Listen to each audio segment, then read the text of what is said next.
Americans love a winner and will not tolerate a loser. By God, I actually pity those poor bastards we're going up against. By God, I do. We are advancing constantly, and we're not interested in holding on to anything except the enemy. We're going to hold on to him by the nose, and we're going to kick him in the ass. We're going to kick the hell out of him all the time, and we're going to go through him like crap through a goose. Be good. I will be proud to lead you wonderful guys into battle anytime, anywhere. That's all.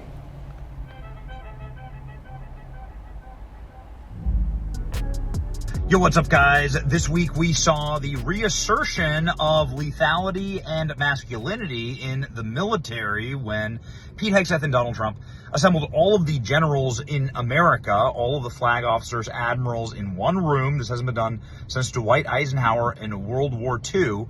And sat them down and told them, we are going to change the culture of the military. It's no longer going to be a social experiment. This is no longer going to be a military that is about your feelings. This is about killing bad guys and protecting America.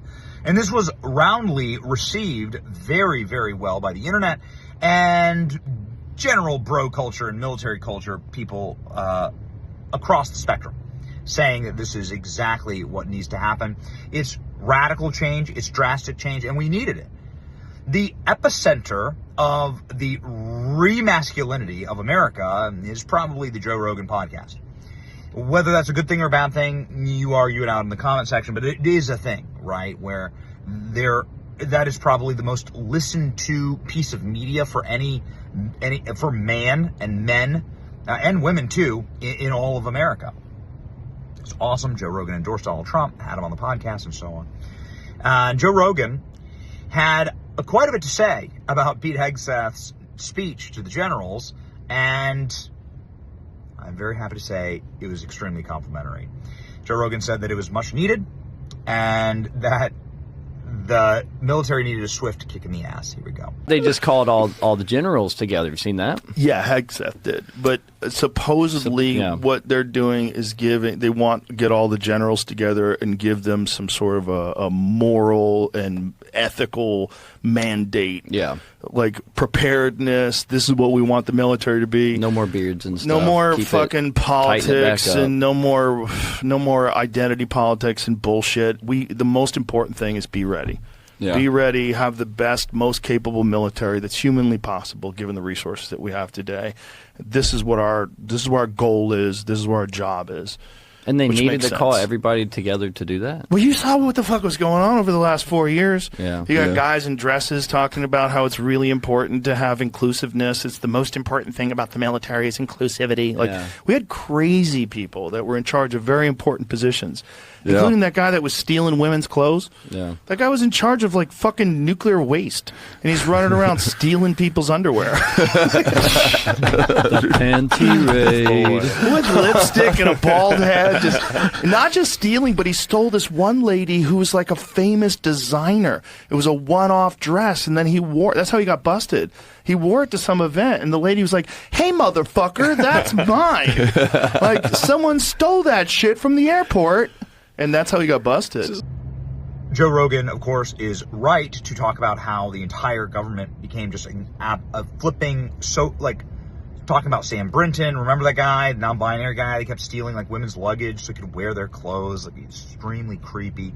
This guy was in charge of nuclear energy and our nuclear capacity in America.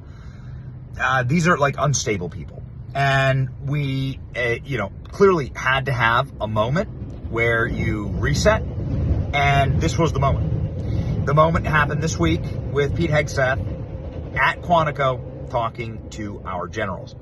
First off, he talked about how wokeness needs to be eliminated from the military entirely. This administration has done a great deal from day one to remove the social justice, politically correct, and toxic ideological garbage that had infected our department, to rip out the politics.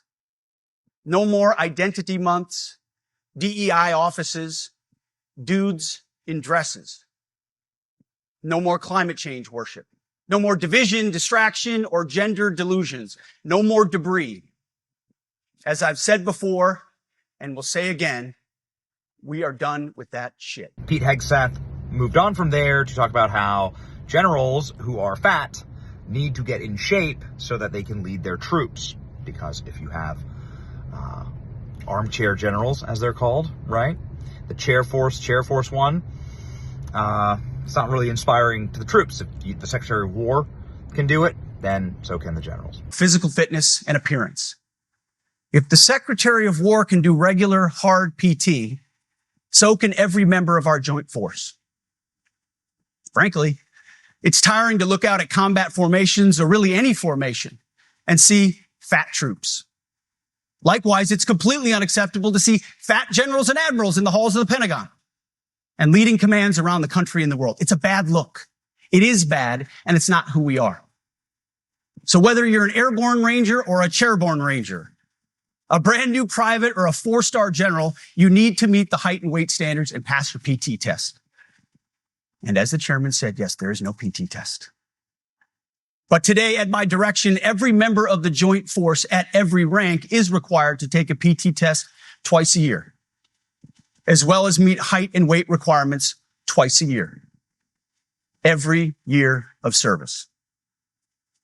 Also today, at my direction, every warrior across our joint force is required to do PT every duty day. Should be common sense. I mean, most units do that already.